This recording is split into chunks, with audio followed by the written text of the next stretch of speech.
சிங்காசனத்தில் வீற்றிருக்கும் சர்வ வல்லமையுள்ள தேவனுக்கு ஸ்தோத்திரம்.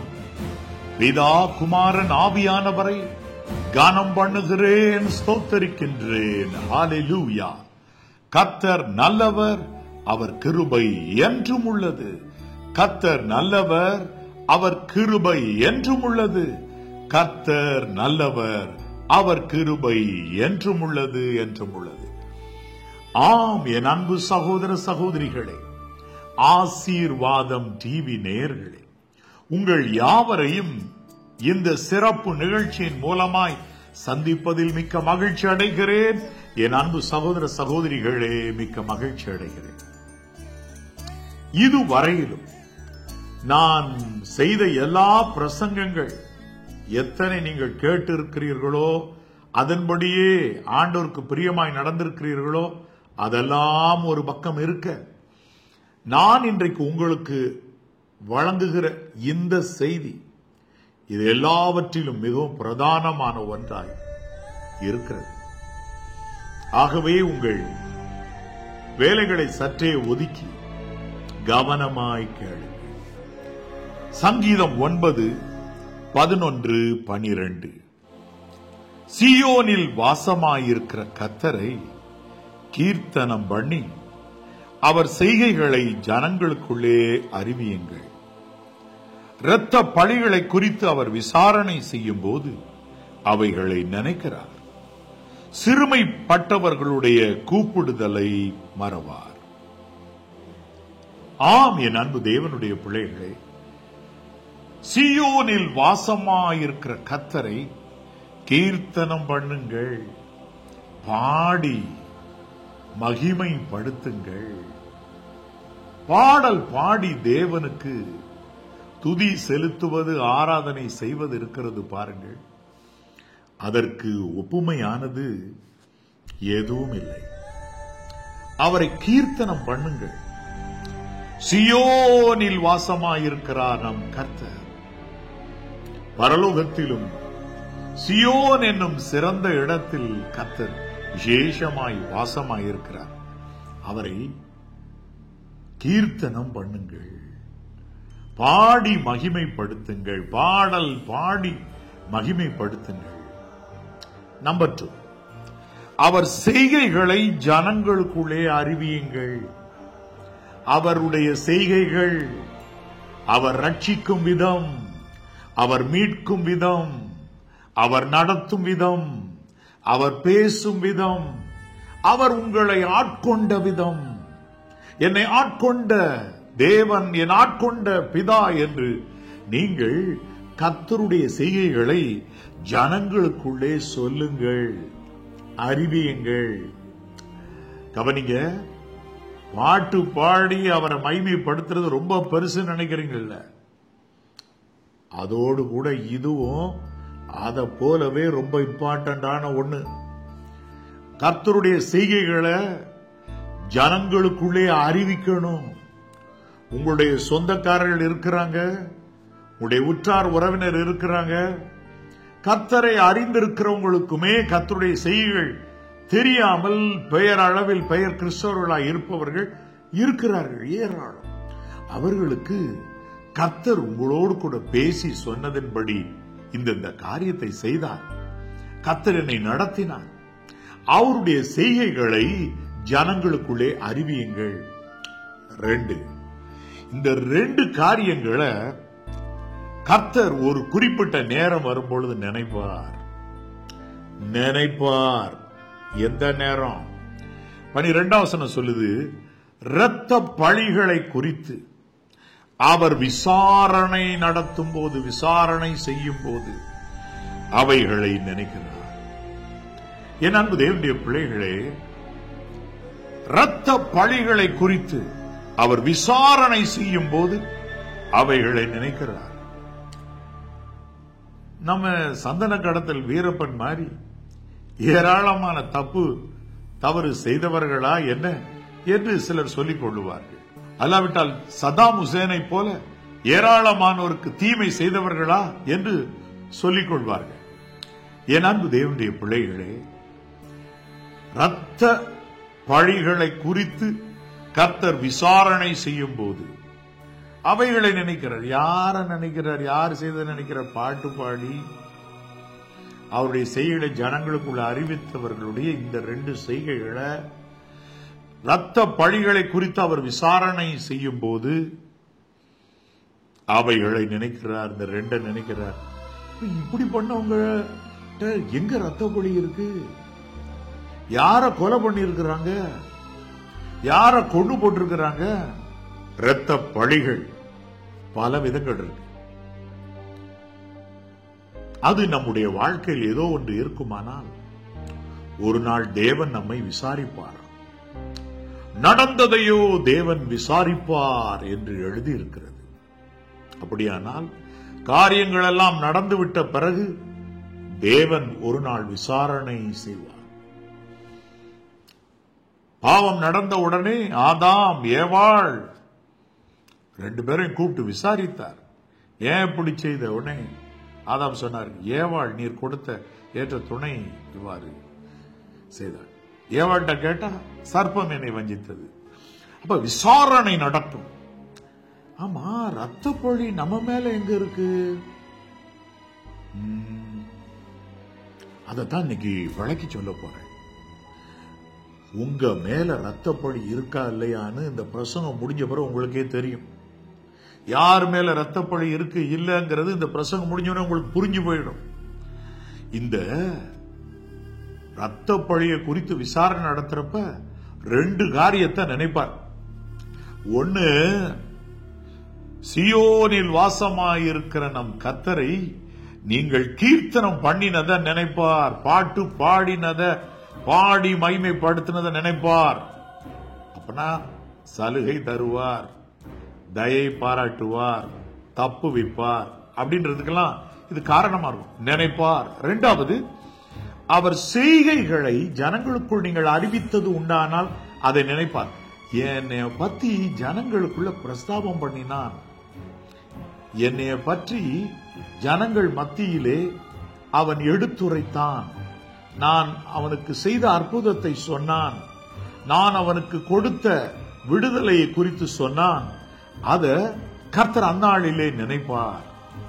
என்றைக்கு உங்க மேல ஒரு இரத்த பழி இருக்குன்னா அதை தேவன் விசாரணை செய்ய எழுந்தருளி அமரும் பொழுது நீங்க அவருடைய செய்களை குறித்து மற்றவர்களுக்கு சொல்லி இருந்தீங்கன்னு வைங்க, அதை நினைப்பார். ஆமால, என்னைய பற்றி இவன் 4 பேருக்கு எடுத்து சொன்னான் அப்படின்னு நினைப்பார். அப்போ உங்க மேல இருக்கிற ரத்த பழியை குறித்த விசாரணையில உங்க பக்கம் தயவு தாட்சண்யம் வைக்க, உங்களுக்கு இரக்கம் பாராட்ட வழி பறக்குமா இருக்கும்ல. 3வது, அந்த 12ஆம் வசனத்துல பின்பக்கம் என்ன எழுதி இருக்கு பாருங்க, சிறுமைப்பட்டவர்களுடைய கூப்பிடுதலை மறவார். நம்பர் 3, சிறுமைப்பட்டவர்கள். ஆமா, இது நம்மை குறித்து தான் வேதம் சொல்லுது. இந்த விதமா கர்த்தரை கீர்த்தனம் பண்ணி ஜனங்களுக்கு உள்ளே அவர் செய்கைகளை அறிவித்தவர்கள், அதிலையும் சிறுமைப்பட்டவர்கள் கூப்பிட்டதை, தேவனை நோக்கி கூப்பிட்டதை மறவார். 2 காரியத்தை நினைப்பார், ஒன்ன மறக்க மாட்டார். 1, நீங்கள் கர்த்தரை போற்றி துதித்து பாடினதை நினைப்பார். இக்கட்டு நாளிலே நினைப்பார். உங்கள் மேல் இரத்த பழிகள் இருப்பதாக கர்த்தர் விசாரணை நடத்தினால் நினைப்பார். 2வது, நீங்கள் அவருடைய செய்கைகளை ஜனங்களுக்குள்ளே எடுத்துரைத்து மற்றவர்களுக்கு சொல்லி செய்த செய்கைகளை 2வது கர்த்தர் நினைப்பார். உங்க மேல இரத்த பழி என்று ஒன்று இருக்கிறது என்று ஆண்டவர் நினைத்து விசாரணை செய்ய அமர்ந்தால் அவர் இந்த 2வது இதையும் நினைப்பார், நினைத்து பார்த்து இரக்கம் வைப்பார். 3வது, நீங்கள் அவரை கூப்பிட்டதை, அவரை நோக்கி கூப்பிட்ட கூப்பிடுதல்களை, சிறுமைப்பட்டவருடைய கூப்பிடுதல்களை மறவார், மறக்க மாட்டார். ஏன் அன்பு தேவனுடைய பிள்ளைகளே, அப்ப இந்த 3 காரியத்துல நீங்க கரெக்டா நின்னுட்டீங்கன்னு வைங்க, உங்களை அறியாம உங்க மேல ஏதோ ரத்த பழிகள் கர்த்தர் முன்பதாக இருந்துச்சுன்னா கூட தப்பு வச்சிருவார், விளைச்சு கிடலாம். அதனால ஆண்டவருடைய வார்த்தை சொல்லுது, மரண வாசல்களில் இருந்து என்னை தூக்கி விடுகிற கர்த்தாவே, நான் உம்முடைய துதிகளை எல்லாம் சீயோன் குமாரத்தியின் வாசல்களில் விவரித்து உம்முடைய ரட்சிப்பினால் கழிகூறும்படிக்கு தேவரீர் எனக்கு இறங்கி என்னை பகைக்கிறவர்களா எனக்கு வரும் துன்பத்தை நோக்கி பாரும், நான் விவரிப்பேன் என்று சொல்லுகிறார். மரண வாசல்களில் இருந்து தூக்கி விடுகிற கர்த்தாவே. அப்படின்னா இந்த விதமா தேவன் ஏதோ இரத்த பழிகள் நம்மேல் இருக்கிறது என்று அவர் விசாரணை செய்ய உட்கார்ந்தா நம்ம எங்க கிடக்கிற மாதிரி மாட்டிக்கிடுவோம்? மரண வாசல்களில் இருக்கிறது போல கிடப்போம். அங்கிருந்து கை தூக்கி விடும் போது பாருங்க, அவர் சொல்றாரு, உம்முடைய துதிகளை எல்லாம் சீயோன் குமாரத்தின் வாசல்களில் நான் விவரித்து சொல்லுவேன். இப்ப இந்த மூன்றையும் வாழ்க்கையில மறக்காதீங்க. இப்ப இரத்த பழிகள்னா என்னன்னு சொல்றேன். ஒருவன் ஒரு மனுஷனை அல்லது மனுஷியை, ஒரு குழந்தையை கொன்றால் இரத்த பழி அவர்கள் மேல் இருக்கும். தாவீது ஆண்டவருக்கு ஆலயத்தை கட்ட வேண்டும் என்ற விருப்பம் அவருடைய இருதயத்தில் இருந்தது. ஆனால் கர்த்தர் சொன்னார், நீ அநேக மனுஷருடைய ரத்தத்தை சிந்தினபடினால் என் ஆலயத்தை கட்ட வேண்டாம் என்று கர்த்தர் சொன்னார். என் அன்பு தேவனுடைய பிள்ளைகளே, அப்பொழுதுதான் எனக்கு ஆலயத்தை கட்டுவதற்குரிய முக்கியத்துவம் விசேஷமாய் புரிந்தது. இரத்த பழிகள் இருந்தால் நம் கைகளில் ஆலயம் தரமாட்டார். நம் கைகள் சுத்தமாய் இருந்தால் தான் ஆலய பணியை கையில் ஒப்புவிப்பார். ஆசீர்வாத திருச்சபைகள் 600 வட இந்தியாவிலே எளிய விதத்தில் இயங்கிக் கொண்டிருக்க, சென்னை ஆசீர்வாத திருச்சபை சென்னையில் இயங்க, விருதுநகரிலும் ஆசீர்வாத திருச்சபை இயங்க தேவன் அனுகிரகம் பண்ணி இருக்கிறாரே. இது மட்டுமல்ல, 400 வீட்டு சபைகள் இயங்க செய்கிறாரே. இது தேவ கிருபை அல்லவா? கர்த்தருக்கு ஆகவே நான் மனப்பூர்வமாய் நன்றி சொல்கிறேன். ஒரு காரியத்தை புரிந்து கொள்ளுங்கள், இரத்த பழிகள் எங்கெங்கே இருந்து வருகிறதோ தேவன் ஒரு நாள் நினைப்பார், விசாரணை செய்வார். இந்த இரத்த பழியிலிருந்து எப்படி நான் சொல்லுகிறேன், கவனமாய் இருங்க, வசனம் புரியும். சகல பாவங்களையும் இயேசு கிறிஸ்துவின் ரத்தம் நீக்கி சுத்திகரிக்கும் அல்லவா என் அன்பு தேவனுடைய பிள்ளைகளே? ஆம், அப்படியானால் ஒரு காரியத்தை நீங்கள் புரிந்து கொள்ள வேண்டும். பொறுமையாய் இருந்து வசனத்தை கவனியுங்கள். நம்பர் 1, லேவிய ராகமம் 19ஆம் அதிகாரம் 16ஆம் வசனம். உன் ஜனங்களுக்குள்ளே அங்கும் இங்கும் கோள் சொல்லி தெரியாயாக, பிறனுடைய இரத்த பழிக்கு உட்பட வேண்டாம், நான் கர்த்தர். ஜனங்களுக்குள்ளே இங்கும் அங்கும் கோள் சொல்லி திரிகிறவர்கள் அநேகர் இருக்கிறார்கள். ஆனா ஒன்னு சொல்றேன், கோள் சொல்லி திரிகிறவர்கள் கையில இரத்த பழி இருக்குது. எப்படி சொல்றேன்?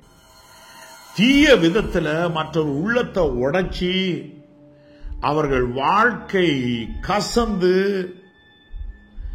சிலர் சூசைடே கூட பண்ணியிருக்கலாம். இவங்க பேசுற பேச்சுக்கள் ஈட்டி குத்து போல் பேசுகிறவர்கள் உண்டு. அதை விட கோள் சொல்லி வேண்டாததை எடுத்து சொல்லி இங்கும் அங்கும், வேதவசனம் அழகா சொல்லுது பாருங்க, லேவியராகமம் 19:16. உன் ஜனங்களுக்குள்ளே அங்கும் இங்கும் கோள் சொல்லி திரியாய. அங்கும் இங்கும் கோள் சொல்லி திரிகிற பழக்கம் நிற்கட்டும். சகோதரனே, சகோதரியே, தாய்மாரே, தகப்பன்மாரே, வேண்டாம். இங்கும் அங்கும் கோள் சொல்லி திரிவது, குடும்பத்துக்குள்ளும் பிரிவினையை விதைப்பது, சாபிக்கப்பட்ட அந்த செயல் உங்களுக்கு தூரமாயிருப்பதா.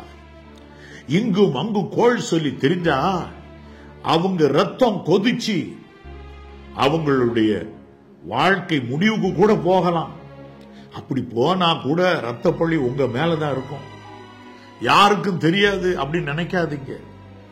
தேவனுக்கு தெரியும் என்பதை மறவாதீங்க. நம்பர் 2, அதே நேரத்தில் சிலர் மனம் உடைந்து இதயம் நொறுங்கி நடைப்படமா நடக்கிறேன்னு சொல்லி வாழ்றேன்னு சொல்லி இருக்கிறாங்க பாத்தீங்களா? அந்த விதமா நடைப்பணங்களா வாழுகிறவர்களா மாற்றி விட்டீங்கன்னு வைங்க, அது ரத்த பழி தான். ஒண்ணு புரிஞ்சுக்கிடுங்க, நாள் உங்களுக்கு தெரியும். அந்த நாளோடு நாளை கோர்த்து மற்றவர்களை பத்தி குறை சொல்லி திரியிற பழக்கம் இருந்தா stop it today. Understand? ரத்த பழி, மத்தவங்களுடைய ரத்த பழி உன் கையில இருக்குது, உன் வீட்டு மேல இருக்குது, உன் குடும்பத்தில் இருக்குது. அப்படின்னா உன்னை வாழ விடாது. மற்றவர்களை கோள் சொல்லி திரிகிறத நிறுத்திரு இன்னைக்கு. இப்படிப்பட்ட ரத்தப்பள்ளி இருந்தா ஒரு நாள் தேவன் உன் வீட்டுக்கு வருவார், ஆசீர்வதிக்க அல்ல, விசாரணை செய்ய நியாயாதிபதியா வருவார். ஒரு ஜட்ஜ அனுப்பி உங்க வீட்டை விசாரணை நடத்த சொன்னா அது எவ்வளவு வேதனையா இருக்கும்.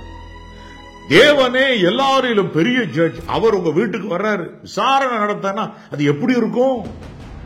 கோள் சொல்லி திரிகிற பழக்கம் வேண்டாம். பரியாசம் பண்ணி சிரிச்சு கோள் சொல்லி மற்றவங்க வாழ்க்கை குப்பையாக்கி போடுற குப்பை குணம் உங்களுக்கு வேண்டாம். கேட்ட குணம் உங்களுக்கு வேண்டாம்.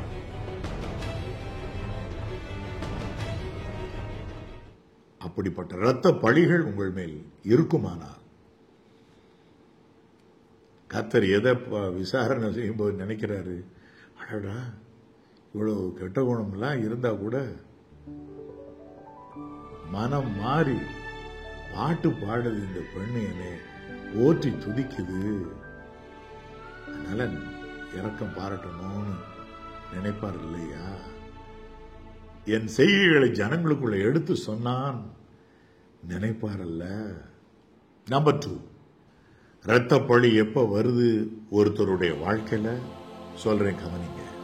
எசேக்கியேல் 3ஆம் அதிகாரம் 18, சாகவே சாவாய் என்று நான் துன்மார்க்கனுக்கு சொல்லுகையில், நீ துன்மார்க்கனை தன் துன்மார்க்கமான வழியில் இராதபடிக்கு எச்சரிக்கும்படியாகவும் அவனை உயிரோடே காக்கும்படியாகவும் அதை அவனுக்கு சொல்லாமலும் நீ அவனை எச்சரிக்காமலும் இருந்தால் அந்த துன்மார்க்கன் தன் துன்மார்க்கத்திலே சாவான், அவன் இரத்த பழியையோ உன் கையிலே கேட்பேன்.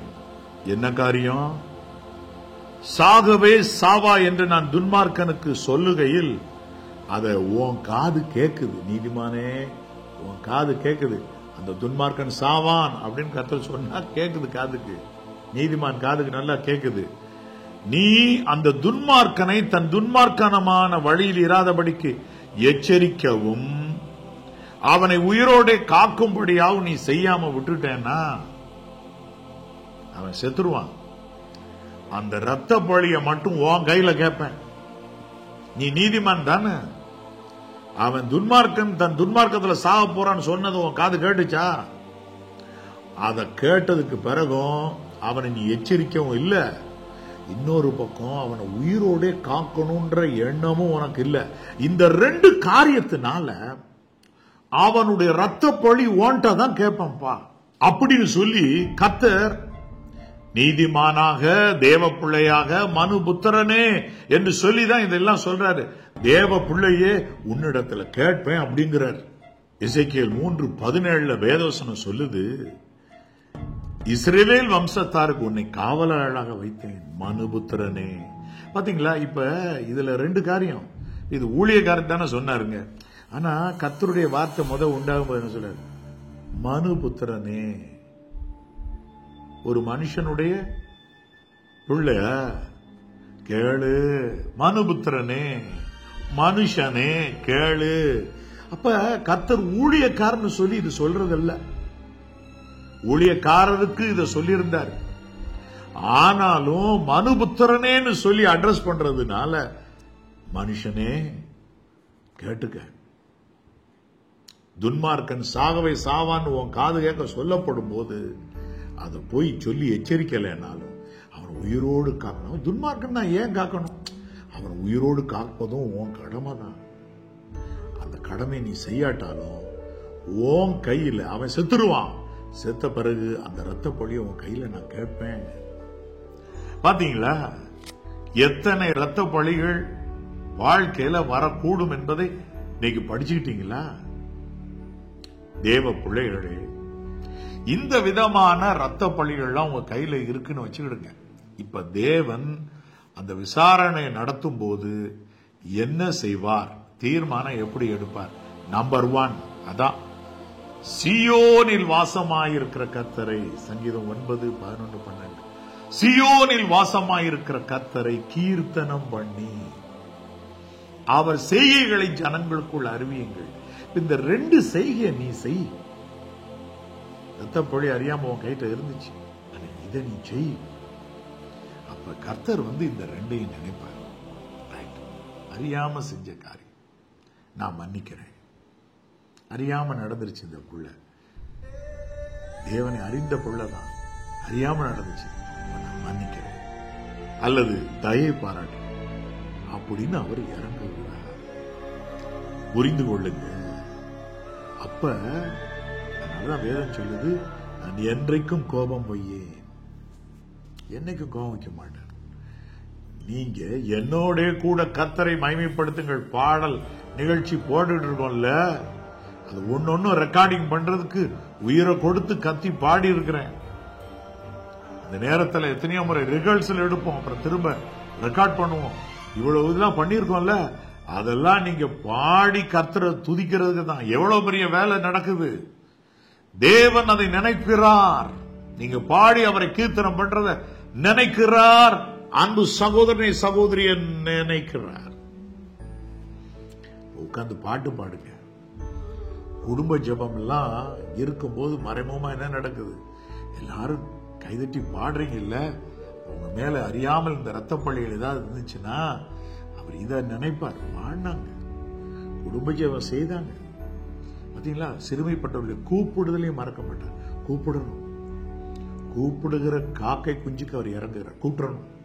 கூப்பிட்டீங்க அவரை கனம் பண்றதா நினைப்பார்.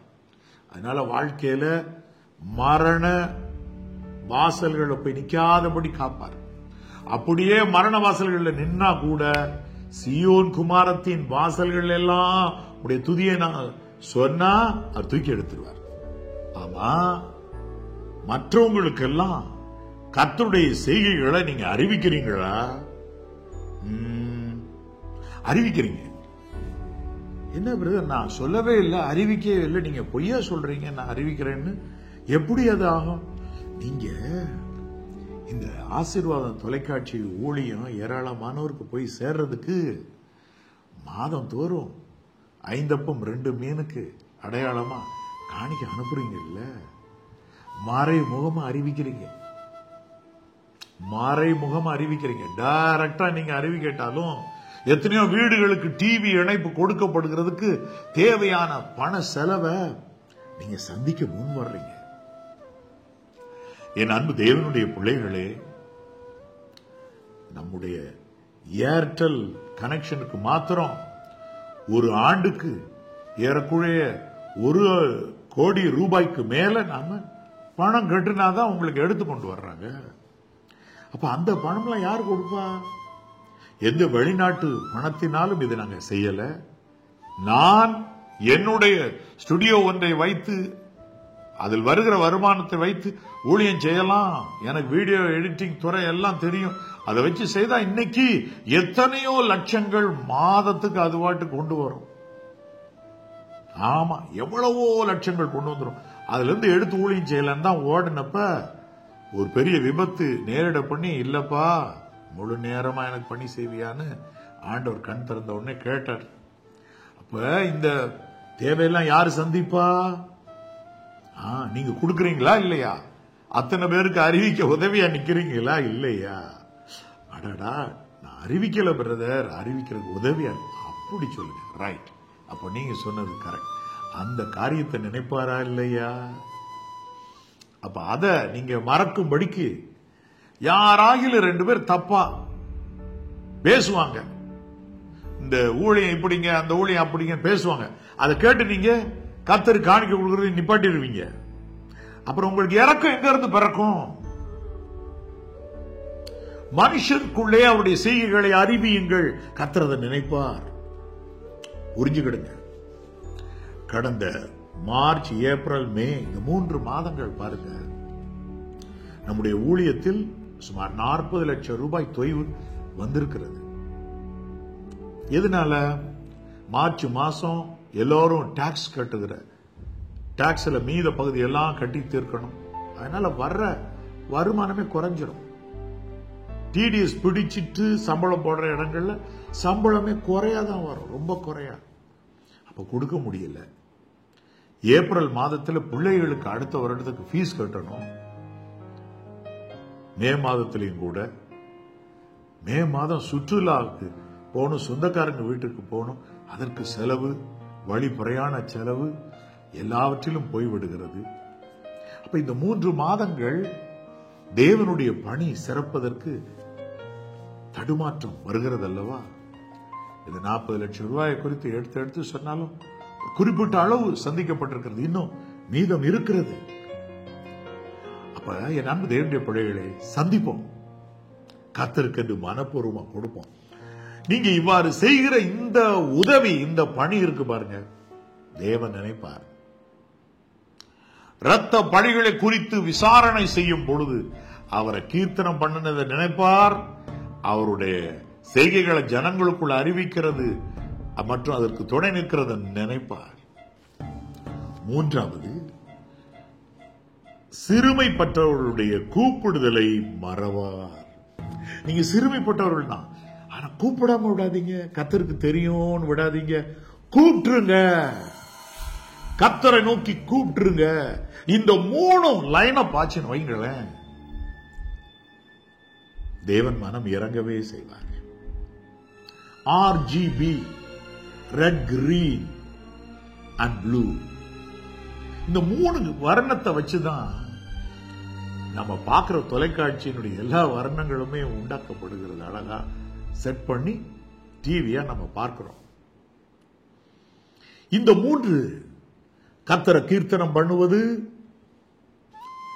அவருடைய செய்திகளை ஜனங்களுக்குள் அறிவிப்பது, தேவனை நோக்கி கூப்பிடுவது, இந்த 3 லைனப் ஆகி நின்னா உங்களுடைய வாழ்க்கை பிக்சர் பெர்ஃபெக்டா இருக்கும். மரண இருளின் வாசல்களில் போய் நின்று நீங்க மரணத்தின் எல்லைகள் இது என்று கண்டா கூட கை தூக்கிட்டுறார். மரண வாசலிருந்து தூக்கி விடுகிற கர்த்தாவேன்னு அடுத்த வசனமே வருது. பார்த்துக்கிட்டீங்க, அடுத்த வசனம் படிச்சு பாருங்க, அப்படி வருது. சங்கீதம் 9:13 அப்படி சொல்லுது, நான் சியோன் குமாரத்தின் வாசல்களில் எல்லாம் உங்களுடைய துதியை சொல்லி வருவேன், உண்மை பற்றி சொல்வேன். சியோன் குமாரத்திகள், அதாவது கிறிஸ்தவங்க எத்தனையோ வீடுகள் இருக்கு தமிழ்நாட்டில். அவங்க ஒவ்வொரு வீட்டு வாசலுக்கு நான் கர்த்தருடைய துதியை சொல்லுவேன். எப்படி எல்லா வீட்டுக்கு போய் எப்படி சொல்ல முடியுங்க? நம்முடைய தொலைக்காட்சி ஊழியத்தை சப்போர்ட் பண்ணி நிற்க, நாம் செய்கிற ஊழியங்களுக்கு நீங்கள் உடன் நிற்க தீர்மானம் பண்றீங்கல்ல, கர்த்தர் உங்களை மறவார். ஆமா, அப்படி சொல்லுகிற உங்களை, மரண இருளின் வாசல்களில் நின்று கொண்டிருக்கிற உங்களை கர்த்தர் இப்பொழுது கை தூக்கி விடுவார். உங்களுக்காக ஜெபிக்கட்டுமா? என் அன்புள்ள பரிசுத்த பரலோக பிதாவே, இதோ இந்த நிகழ்ச்சியை பார்த்து கொண்டிருக்கிறவருடைய கைகளில் யார் யார் கைகளில் ரத்தப்படி இருந்தால் இயேசு கிறிஸ்துவின் ரத்தத்தை நினைத்து, இயேசு சிலுவையில் சிந்தின ரத்தத்தை எல்லாம் பிதாவே நினைத்து உம்முடைய பிள்ளைகளை நீதிமான்களாய் மாற்றுங்க கர்த்தாவே. அவருடைய எல்லா அக்கிரமங்களையும் மீறுதல்களையும் இரத்த பழிகளை நீக்குங்க கர்த்தாவே. அதே நேரத்தில் பாடல் பாடி உம்மை கீர்த்தனம் பண்ணுகிறது நீர் நினைக்கிறேன்.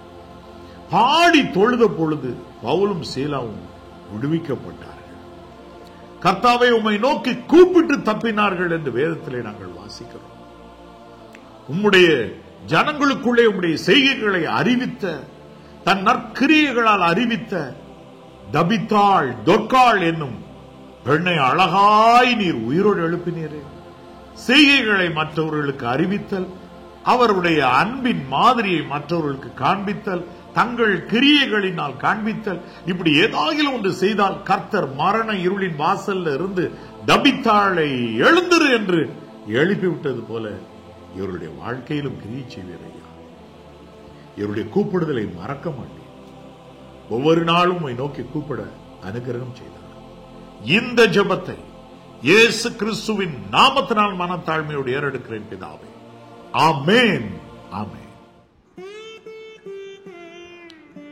என் அன்பு தேவனுடைய பிள்ளைகளே, இனி உங்களுடைய பழைய நாட்களை நினைக்காதிருங்கள். இயேசு கிறிஸ்துவின் ரத்தம் சகல பாவங்களை நீக்கி நம்மை சுத்திகரிக்கும். அநேக தான தர்மம் செய்த கொர்நேலியு நினைக்கப்பட்டார். அதே அப்போஸ்தல நடபடிகள்ல அநேகருக்கு நற்கிரியை செய்து கிறிஸ்துவின் அன்பை வெளிப்படுத்திய தபித்தாள், தொற்காள் காப்பாற்றப்பட்டார். அநேகருக்கு இறங்குங்க. ஆம், வசனம் சொல்லுவதற்கு அநேகருக்கு வசனம் சொல்ல உங்க உள்ளத்துல இறக்கம் வரட்டும். 5 அப்பம் 2 மீனுக்கு அடையாளமா ஒரு 500 ரூபாய் 200 ரூபாய் மாதம் இந்த ஊழியத்துக்கு அனுப்ப முடியாதா? அடடா, இந்த 3 மாதம் தொய்வு இருக்கிறதுனால தானே எழுத்து சொல்றேன். பிள்ளைகளே, செயல்படுங்க. God bless you, children. God bless you, my brother, my sister.